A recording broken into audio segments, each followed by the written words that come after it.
નમસ્કાર. ઘણા ભાઈ બહેનોને કાનની સમસ્યા હોય છે. ખજવાળ આવવી, અંદરથી પસ નીકળવું, દુર્ગંધ આવવી.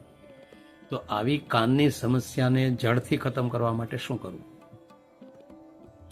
તો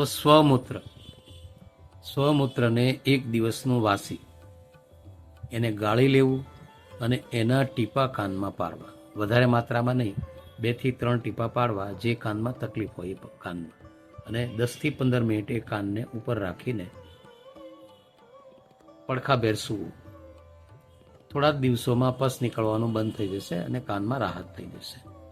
આવી માહિતીઓ માટે અમારી ચેનલને લાઈક કરો, શેર કરો અને સબસ્ક્રાઈબ કરો. ધન્યવાદ.